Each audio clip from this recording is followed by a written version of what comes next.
Hey friends, welcome to Stripped Down Spirituality, a podcast where I do my best to answer your questions about spirituality, life, and whatever comes up.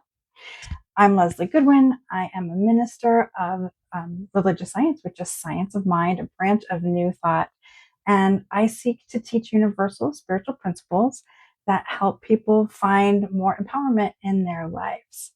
So, in this podcast, well, first of all, welcome. If you are new, welcome to the pod. If you're coming back, thank you for coming back. It's good to have you here again. I'm glad you got something out of it the last time. In this podcast, I answer questions that have been submitted by viewers who would like me to tackle certain topics. So if you have a question that comes up in the show notes at the bottom, and I'll remind you about this again at the end, there is a link to submit questions, and I would love to tackle whatever questions you have to throw at me. And then I have a couple of little extras that I throw in at the end just for fun. So let's hop into our questions, shall we? So when I look down, that's my list of the questions. So the first one is, how did you personally discover New Thought teachings and what was happening in your life at the time? Really good. Way more complicated question than you might think, but I will start here. When I found Science of Mind, I was mid-divorce. I had two small children. Well, one was in elementary school, one was in middle school. And my 8-year-old at the time wanted to go to Sunday school like his friends at school. And that seemed like a reasonable request. And I had raised them up to that point, kind of a mixture of kind of new age pagan with a little bit of flavor. I grew up Catholic. Their father grew up Presbyterian, so a little bit of flavor of that stuff in it, but much more on the pagan side. And he didn't have a problem with that. He just wanted to have that, Sunday morning experience of going and having his friends at Sunday school. So I sat about looking for some kind of community that had a youth program and also would not be, abhorrent to me personally at that point in my life. So I very much was somebody who believed in pantheism, which is a little bit different than polytheism. Polytheism is believing in a whole bunch of different gods, and that can be literally, or it can be not as literally. It can be like aspects of the divine. Pantheism is more the idea that God or spirit or the divine is in everything and everything is the divine. So I needed something that played well with that idea. And I also needed a community that was okay with people that were different, that were, a little bit, I might use the word kooky, that had our own ideas, and certainly a community that could handle somebody who had played in the realm of spellcraft. And I wasn't at all sure that I was going to find a community like that. But I had gone to this place called New Vision Center because someone else I followed, an author I followed, had done a workshop there, and I'd gone to that workshop. And it seemed like a pretty cool place. So I thought I would check it out. This is in Phoenix, Arizona. And the very first Sunday when I went, Reverend Dr. Michelle Madrano was speaking. She was the senior minister there at the time. And she gave a talk in which she talked about Hermetic law, which, if you are someone who has played in the pagan or the witchcraft space at all, knows that those are the energetic laws of the universe on which all magic, or most magic systems, are built. And she talked about how Ernest Holmes, the founder of Science of Mind, knew about Hermetic law and talked about it in his books. And I was like, oh, meerkatted right up in my seat, that like, oh my gosh, these might be my people. And in the same service, she talked about how New Vision Center is a place where we come to learn to see our stuff differently, but everybody is welcomed exactly as they are.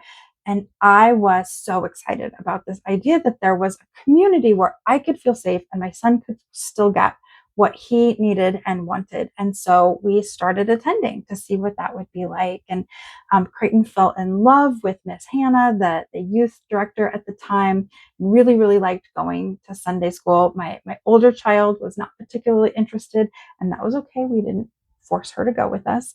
And I started going into the main service on Sundays, and we went most Sundays for quite a while. And I really liked it. I was very, very quiet though. I was not somebody who came in and joined the community immediately and made, best friends with everyone. Not at all. I sat in the back row, or almost the back row, every service. I cried through a lot of the early services, and I didn't talk to anybody. I didn't really want to be perceived. I was having my own experience. And after maybe 6 months, it feels like it was a really long time, there was a key volunteer named Karina who came over to me and said, just so you know, we do see you. And if you ever want to get involved or talk to any of us, I promise we're nice. And I was able to hear that. And bit by bit, I got involved, and started volunteering and started taking classes. And now it is, gosh, we're just weeks away from it being 19 years later. And I am still at New Vision Center. And I did my practitioner training there and served as a practitioner there, and was there through my ministerial internship work. And when I became a minister, stepped into ministry work there at New Vision. So I've been there the whole time. Um, but somewhere along the line, I realized I had already been introduced to New Thought earlier. I just didn't know that's what it was. And so, kind of scrolling back in time with me, if you will. Um, when I was 17, I was home. There was a gap sometimes between being done with school and not needing to be at cheerleading practice yet. And so I was home for that, 40-minute window, and caught part of an Oprah episode, of all things, where she was interviewing a woman I'd never heard of at the time named Marianne Williamson. And she was talking about her book. It was a new book at the time called A Return to Love. And I was really interested in what this woman had to say. She was speaking my language. And so I asked for the book. I asked for the book for my high school graduation. And I remember my mom being like, "You want a book? Like most people going to college want, like, towels to go in their dorm room. You want a book?" I wanted a book. And so I did get that book. Interestingly, my younger sisters, pitched in together and bought me that book for my graduation gift.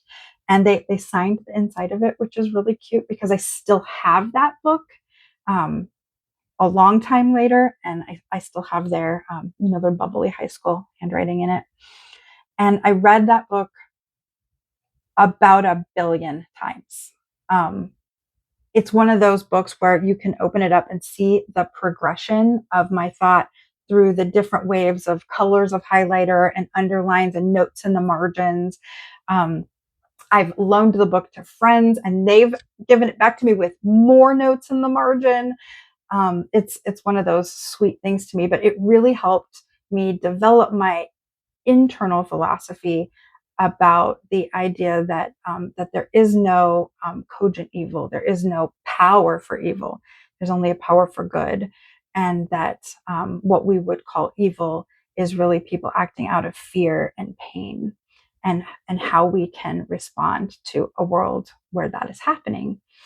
And so, really, it turns out super early on, I was introduced to the ideas of New Thought. Marianne Williamson was a unity minister. And then when I was in ministerial school, I found out that I had been introduced to New Thought even earlier than that, because I had in high school been involved with starting an Optimist Club in my high school, because I found out about the adult clubs and really thought they were amazing. And so I was the first president of the Optimist Club in my school, and was a big part of bringing it into our school. And the Optimist Clubs start every meeting with a reading, a recitation, if you will, of the Optimist Creed, which is a poem written by Christian D. Larson, and I will include that poem in the show notes or a link to it.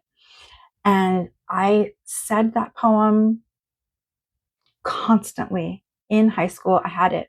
I wrote it out on a big poster board. It was on the wall in my bedroom. I had several different things like that in my bedroom. It became a guiding light for my life. And when I was in ministerial school, I found out that Christian D. Larson, in addition to being an author and a teacher, he was a Science of Mind minister, and he worked at the Institute with Ernest Holmes in Los Angeles. And I just had never known that there was that connection. And so I did what every good nerd does, and I got qualified to become a Wikipedia editor. And I added that to Christian D. Larson's Wikipedia page because it didn't say anything about Science of Mind or working with Ernest Holmes. So now it does, and it's because I added it. So I came into Science of Mind specifically. I came into being a part of New Thought personally at a time when my life was kind of a mess, and I just really needed to process what was going on. And it flavored everything that came after. It has absolutely changed my life. I like to joke that I manifested my husband as a homework project in my first Foundations of Science of Mind class, because we met and went on our early dates while I was in that class, despite the fact that I insisted I did not want to date and I did not want a boyfriend. So yeah, it has changed a lot for me. And I often will say, people don't usually go to a spiritual center or a church because everything's going really well in their lives. We tend to show up at places like that because things aren't working and we want to try something different. So that's exactly what I did. And I'm here now. So if you like what you see, this was good. If you're not as sure if you like what you see, I will allow you to make that meaning for yourself. Good question. Okay, the next one. How does New Thought understand God, spirit, or the divine compared to more traditional religious views? More traditional religious views is a really broad category. So I'm going to narrow that just a little bit to think of it as monotheistic religions. I think that might be an easier way to talk about this. So as somebody who grew up Catholic, was raised Catholic, my understanding of God, the divine, through the lens of traditional forms of Christianity in particular, is that God is an entity, has a personality, has expectations and preferences of everyone, and guides and leads everyone to live a moral life according to those expectations, and that it is connected to a system of reward and punishment that might play out in the immediate realm through the forms of things like answered prayers, but definitely plays out after this mortal life concludes through um, either ending up in heaven in a paradise situation as a reward for a life well lived, or hell, a punishment for the harm created when in this mortal life. That's how I understood it as a kid. I think it's a dramatic oversimplification. People get whole degrees on this very question. But I think that sets up the framework, right? New Thought really looks at it differently. And I'll speak about this specifically through the lens of Science of Mind because that's the area I know the best. And in Science of Mind, we don't think of God, spirit, the universe, as an entity with an opinion. We think of it as a consciousness that is everywhere all the time, and that it has created everyone and everything out of its own substance. So that is similar to the traditional made in its likeness and image, made everybody out of its own substance. And here's where New Thought deviates a little bit.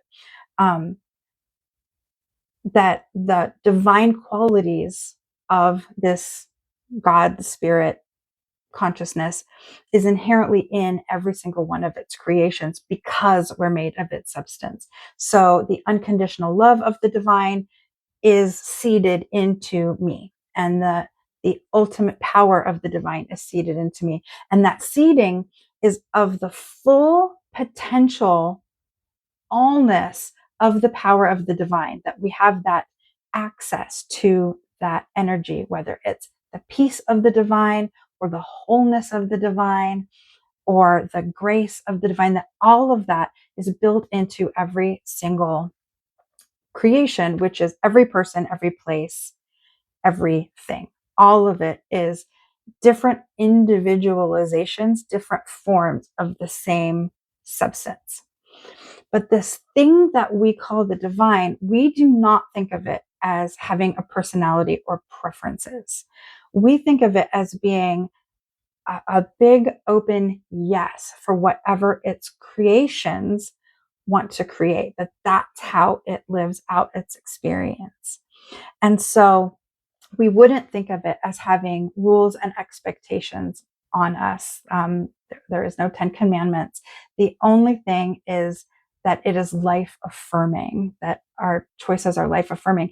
And that's not because spirit thinks it should be, it's because the energetic rules of the universe work better for life affirming choices, because everything is running according to the law of cause and effect. So rather than the divine punishing someone for an unhealthy or unkind choice, the law of cause and effect just brings you the energetics that match what you're putting out there. So, some people would call that karma. My Buddhist husband would want to come in with a 4-hour long lecture on how that is not what karma is and what karma actually is. And thank goodness he is not in the room. So we will not get to hear that lecture this very day. It's a good one, but not today. So, I think that can be a challenge for some people, because what you gain in not having a punitive God that expects things for us and really only expects us to express fully who we really are. What we lose or can lose is the sense of a personal God, the idea that spirit is looking out for us and loves us and is making a plan for us. And so I would invite the idea that we don't really have to lose the personal God in order to lose the sense of expectation. I would say that, just hit my microphone. I would say that I don't believe that the divine has a plan for me and is pushing me along a plan towards some great destiny. I would say that I believe the divine is open to what I wish to express and is willing to and able to rearrange the molecules of the universe to conspire for my good, for bringing that forward. And I do experience a great sense of love and care and support from the divine without it being the thing that is in charge of all of my decisions. I get to be in charge of my decisions. And it can be a pretty significant adjustment to let go of the idea of, Daddy God or Santa God up in the sky, watching over and making things happen a certain way for me, to open up to a loving consciousness that is a yes for what I want to bring forward. And it's going to support what I'm creating energetically, but that isn't playing puppet master in the sky around my life. It's a different approach, and it took me, as I think it takes a lot of people, a while to really embody that and trust it and believe it. But once I did, everything became so much easier. I found that I could trust myself and my own inner wisdom, because my wisdom is the wisdom of the one put there when I was made.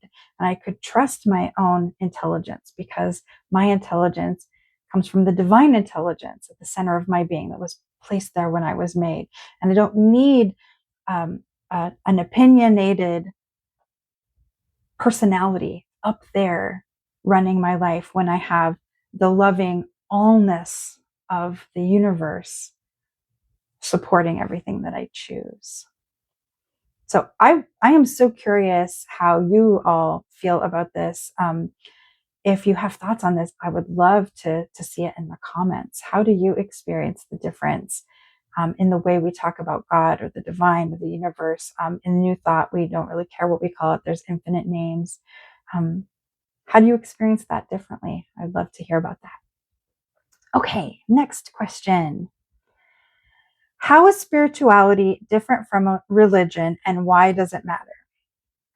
Well, I mean, we just talked out a big part of that spirituality is different than religion. This kind of spirituality is different than religion because of the way we conceive of what the divine is and how we interact with it.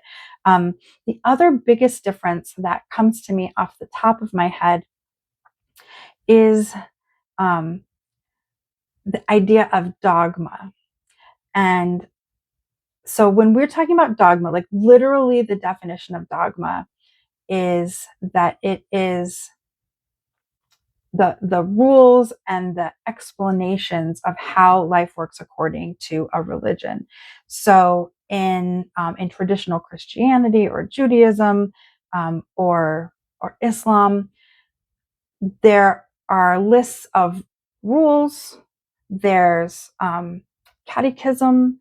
There are ways to talk about and think about the divine that are considered correct, and all others are considered wrong in most of the more traditional religions.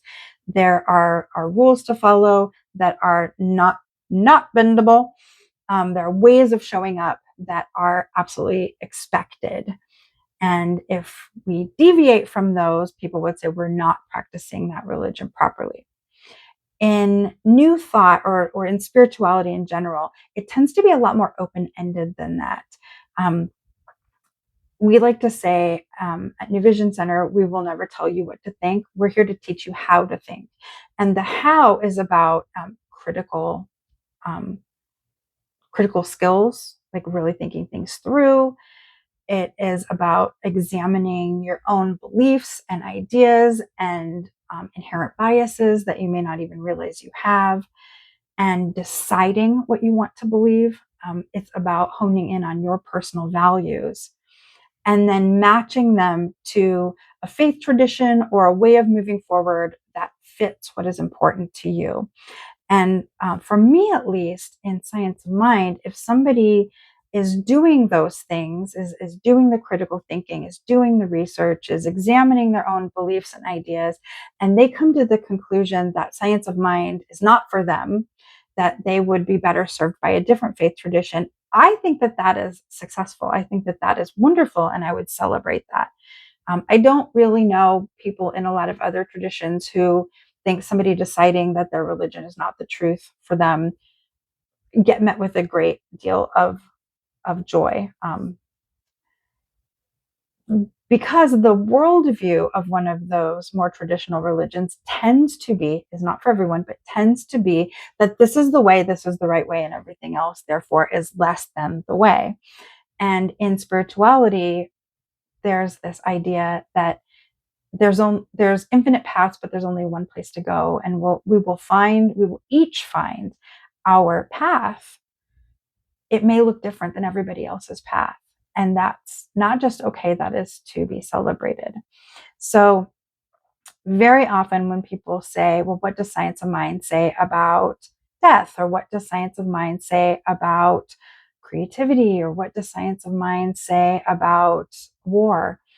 I can tell you what Ernest Holmes said about it, and I can tell you what I think about it, and I will when asked.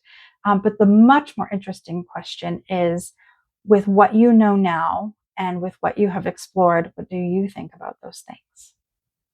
That's the path of spirituality. What do you think about your relationship with the divine? How do you believe the divine is at work in your life? What is your experience? What is your evidence? How are you feeling about these things? That to me is the spiritual path. And it requires a lot of openness. It requires a certain amount of comfort with uncertainty, because we can't give you the list of 10 things you must do or you'll go to hell. We can't tell you if you do these 10 things, you will go to heaven. Instead, we ask you to explore those ideas. in your own mind, in your own heart, in your own life.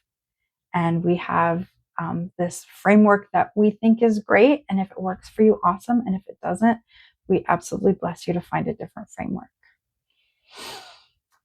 So that's what I think. I also think that there are as many right answers to that as there are people who will hear that question. So I would imagine we might find some addendums to that answer in the comments. If you've got thoughts on that, I'd love to hear them. Okay, question number 4. I am a longtime follower. Thank you. I've heard you talk a lot about daily substantial spiritual practice. Yes, you probably have. I'm embarrassed to admit that I'm not sure what that is. Can you enlighten me? I can, in fact, do that. So daily substantial spiritual practice is a phrase that I cobbled together years ago to express an idea. And it is not an idea that I came up with at all. It is a pattern of spiritual practice that is cross-denominational. It's not specifically a spiritual thing or a Christian thing or an Islamic thing or a Buddhist thing. It shows up across lots of different kinds of spiritual and faith traditions. Need a drink.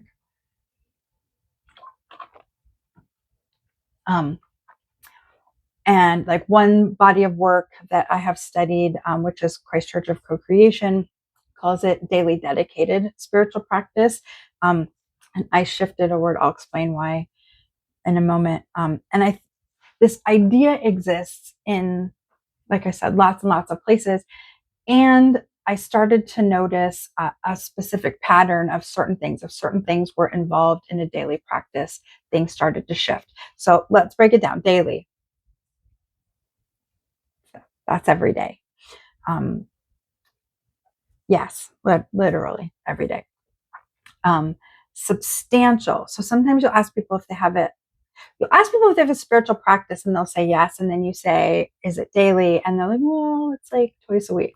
So daily matters. And sometimes you ask about their daily practice and they're like, oh yeah, I have a daily practice. And they're like, it's like, I say my affirmation 3 times and then I look at the birds while I drink my coffee.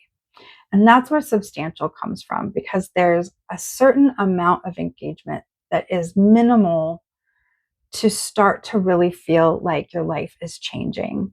And it doesn't have to be onerous. It doesn't have to be this huge, huge, huge thing.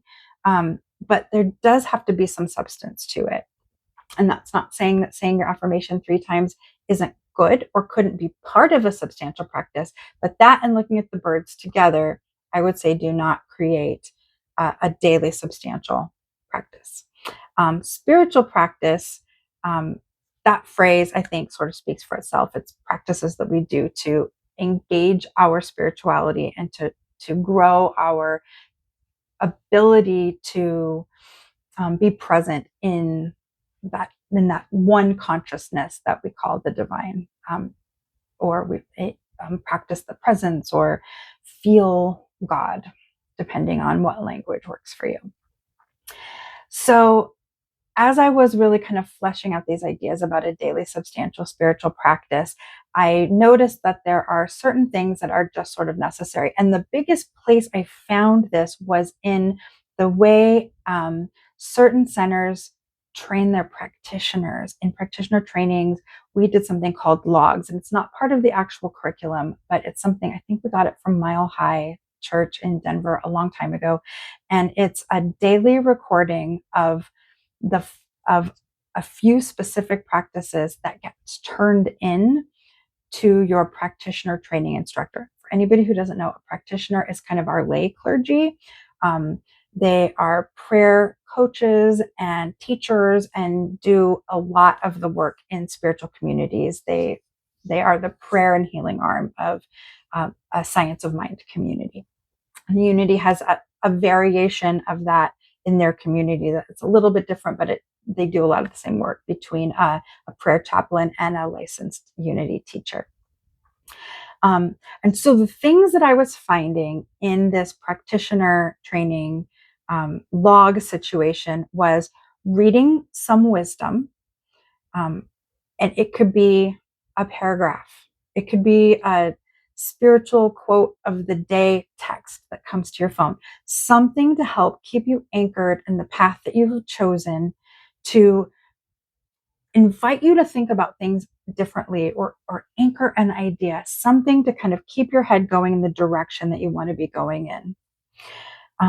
So that's reading wisdom or listening to it, or it doesn't have to be read with your eyeballs. Absorbing wisdom, we'll call it. Prayer.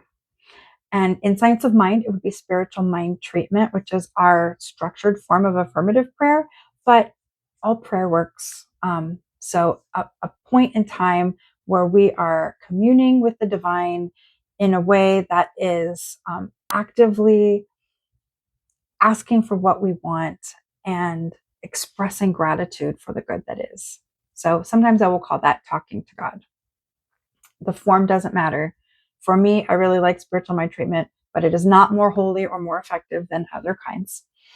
The third one is meditation, or I would call it listening to God, getting quiet in a way that we can really hear what the universe is telling us through that wisdom that is indwelling, because we are made by the divine and it built its wisdom into us. So I like to, I will point right here a lot when I'm talking about that wisdom, like through that heart center is the access point to the divine wisdom that's always being spoken to me and through me, but I have to settle down and quiet down enough to hear it. And that can be a challenge. And that's why sometimes just watching the birds, it's meditative, but not meditation, because I'm doing something other than listening. I feel the same way about my knitting. I'm a pretty avid knitter and crocheter, and I find that practice very calming and very meditative, but it's not meditation, because meditation, I would be focused wholly on that connection between myself and the divine and listening.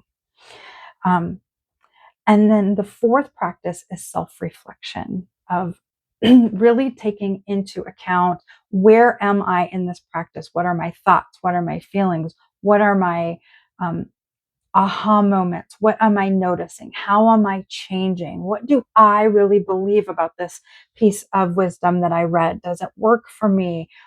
How might it shift how I approach my day or my life or my relationships? That piece of self-reflection is where it goes from like a good idea into something that we can begin to embody. So those are the four practices: reading wisdom, talking to God, prayer, listening to God, meditation, and self-reflection or self-awareness.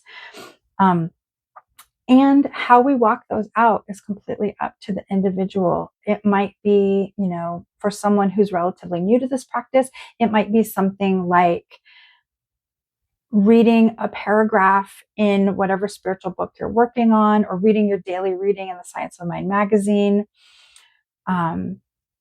Speaking a prayer, a short prayer, asking to have seeking to claim the day that you want, a day that is calm, a day that is productive, a day that is peaceful.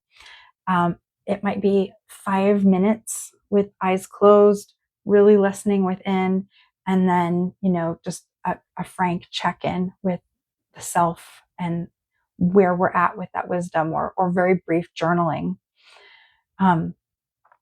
If somebody asked me what would I consider like a really solid, like I'm really in this thing, daily substantial spiritual practice, I would say to aim for at least 15 minutes of meditation, and be working on expanding your prayer practice, whatever that is, as well as reading the wisdom and some kind of self-reflection. I would also really encourage people in their self-reflection piece to consider working with a prayer coach or practitioner to get some assistance in honing in on hidden beliefs or mistaken ideas that have felt like they keep us stuck. It can be hard to see our blind spots that's why they call them blind spots. It can be easier for someone who isn't a part of that to hear it and to call our attention to it so that we can decide, is that something that I really believe? Is that something I want to believe? Or is that something I'm ready to let go of? So that is it. That's daily substantial spiritual practice. I think it is absolutely life changing. I think it's revolutionary. I think it has been revolutionary for all the thousands of years that it has existed in infinite forms. And I think it will be revolutionary thousands of years past when I'm even aware that I ever said these words.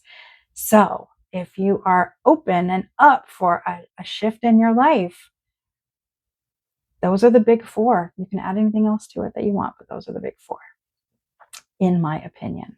And it gets to be my opinion because I'm the one that put those four words together in that way. So, yay.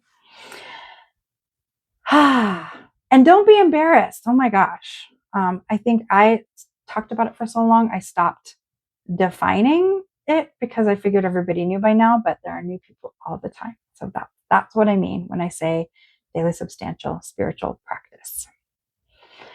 Question number 5. Oh, okay. So this one is from a friend of mine who is also a big geek like me and likes quantum physics. And so his question is Schrodinger's cat God? And yes, but before I can explain why I think that, we have to talk about what Schrodinger's cat is, in case you don't know. And this is going to be the most oversimplified definition of all time, just for the sake of people maybe who aren't into quantum physics. But okay, so there is a physicist, Erwin Schrödinger, and he wanted to create a thought experiment, basically, to help people understand both the idea of quantum superposition, which is the idea that, um, particles are both a particle and a wave. And until the waveform collapses through observation,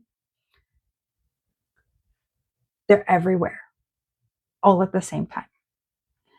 There's a great scene in, I think it is What the Bleep Do We Know, the sort of documentary with Joe Dispenza and a bunch of other people that talks about science and emotion and feelings and spirituality and quantum physics. And that in it, there's a person dribbling a basketball. And then all of a sudden there's 100,000 basketballs everywhere. The basketball is literally everywhere until the moment it is observed. And then the waveform collapses and the basketball is in one space. Now, I get why he wanted to make a thought experiment about this, because that is a very difficult thing to absorb fully, the idea that anything is everywhere until it's observed. And then in that moment, it becomes solid in one place. You might be imagining a basketball in this moment, which I very much am. So this was the thought experiment. He said, imagine there's a cat sealed in a box with a radioactive atom, a detector, and a vial of poison that will be released if the atom randomly decays. And it's the sealed environment. According to quantum theory, before you open the box and look, the cat is simultaneously both dead and alive. But once you open the box and look, the waveform collapses and you see the cat. Now, this is the piece that people remember. They remember the story, they remember the cat, and the cat is both dead and alive. There are many, many, many, many, many comedians who've made jokes about cats that are both dead and zombie cats. And versions, you'll hear like Schrodinger's parrot or Schrodinger's boyfriend, until I actually make the phone call, I have both broken up with him and not broken up with him in my mind, kind of jokes, right? But here's the piece that people forget. The whole point of the thought experiment was for Dr. Schrodinger to express how ridiculous it is to take things that happen at the subatomic particle level, at the quantum level, and take them literally for living beings. He thought that was really crazy and that people shouldn't be thinking about it like that. But of course, people were thinking about it like that. And I think it is just so interesting that people, it being quantum physics and the idea of quantum superposition and quantum entanglement, all those things are so interesting that people want to read into what that means relative to spirituality. And they just sort of plowed right over his hopes that they would see it as not something we should be thinking about. So that is Schrodinger's cat. So from the perspective of science of mind, is Schrodinger's cat God? So in order to answer this question, we would have to go back to the beginning of this podcast when we talked about the concept of the divine in spirituality or in New Thought. And if you remember back, that was a whole 35 minutes ago. We talked about how every creation is an expression of the divine and that it's made of divine substance and that the divine built all of its qualities into every single being. So if Schrodinger's cat is a cat, then I would say yes. Schrodinger's cat is God in the individualized form of Schrodinger's cat. Yeah, that's what I would say. Is Schrodinger's cat God? Yes. Schrodinger's cat is either God individualized as an alive cat or God individualized as a unfortunately dead cat. And we will find out when the waveform collapses, which is when we observe the cat, whether it's alive or dead. But either way, it would be an expression of the divine because everything, everywhere, all the time, everybody, even the crappy stuff you don't want to think about, is all part of that same divineness. There isn't anything else to be made of. It's all been made of the divine. And so everything must be that. Now, I would also say, because science of mind is panentheistic, yep, there's another one to define. Panentheism is an expansion of pantheism, which we defined earlier as God is in everything and everything is God. Panentheism says everything is made up of God. God is in everything. But each thing isn't the allness of God, that there is a transcendent element to the divine. And a way to think about this is, and I've struggled with this as somebody who came out of pantheism, but I had a friend, Kim Jarrett, told me once, and this has really stuck with me, that the way she thought about it was she can be all that God is as Kim Jarrett. She can be all the peace. She has access to all the love, all the joy, all the power, all of it. But she can never be God as Lezli. And that really landed for me, that there's this transcendent element that is more expansive than any individual expression could hold, even as we are each empowered to utilize the full depth, the full empowerment of the divine as our own self. We can't be that of everybody else. So, yes, Schrodinger's cat is God, but Schrodinger's cat is not all that God is because it can never be Schrodinger's dog. That's my answer for that. And Robert, if you want to add your impressions to the comments, I'm sure we would all love to hear it because there's no way you haven't thought about this. Okay. And real quick, there was a bonus question. I thought it was funny. So here it is. What's going on in the wall back there? That wall, I presume. I think I spot a couple of references to your favorite. Am I right? Which causes me to need to acknowledge that my favorite is Taylor Swift. I think if you're listening to this, you probably already know this, that I'm a huge, huge fan of her songwriting and I love her. And you're not wrong. So the poster that you can see right here, it's a stack of books, and each book is the color of one of her albums, and the title is actually the album name in the font of the album itself.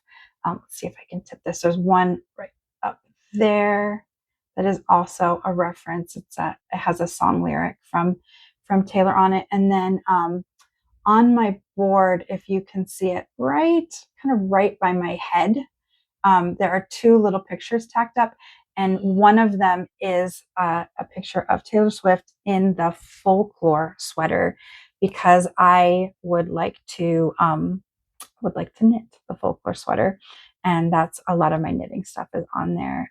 It's a white cable cardigan with the one I want to do has navy blue accents, and you can see some like knitting, we call them gauge swatches. The rectangles that are colors are like practice runs to make sure that the sizing that I'm getting using my tension and my needles is going to be right to make a pattern fit.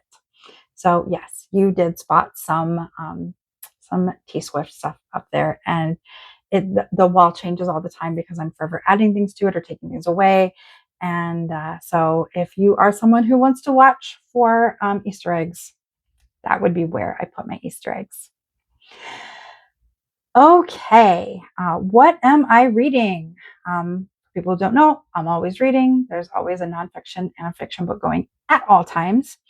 From nonfiction, I am reading When No Thing Works, a Zen and Indigenous Perspective on Resilience, Shared Purpose, and Leadership in the Time Place of Collapse by Norma Coelho Wong. And for my fiction book, I am listening on audiobook to book 2 of the Myrtlewood Mysteries by Iris Beaglehole, which is called Experimental Magic.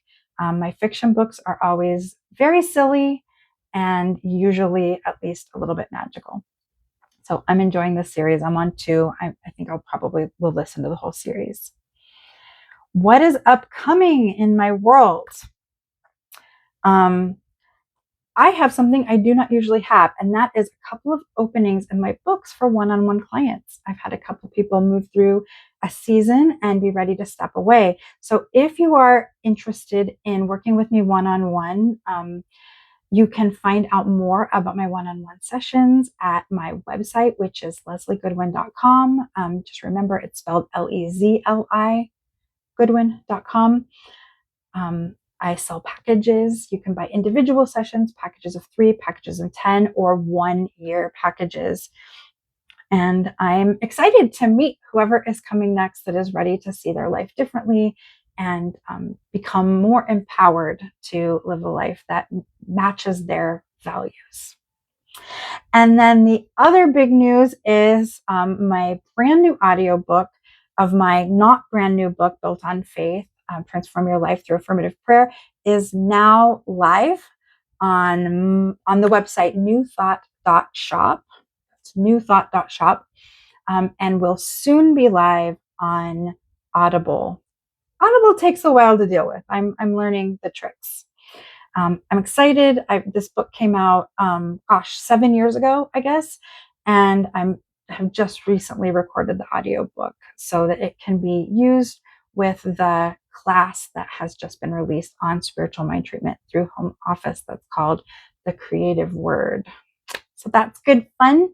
And that's the pod. That's what I have for you today. If you found this interesting or enjoyable, please like the video, share any comments you have. If you would like to see more of this, consider subscribing to my YouTube page and hitting the bell for notifications. And it will just let you know when a new video has been released. So you can come over and see it. I am seeking to release these every Friday, so you can kind of get a feeling for when the next one is coming. And if you have a question that you would like to ask or that you're curious about, there is a link in the show notes below, along with the things that I said that I would link here. Please enter your questions there. It's fed into a spreadsheet that just makes it really easy for me. Big thanks to Andrea Mowry for pointing out that system and how helpful it is. I have completely stolen that from her. And yeah, it's helpful to have it all come into one place. And that's the story. I hope I see you next Friday. Newbies, it's been delightful having you here. Have a fantastic rest of your week. Blessed be.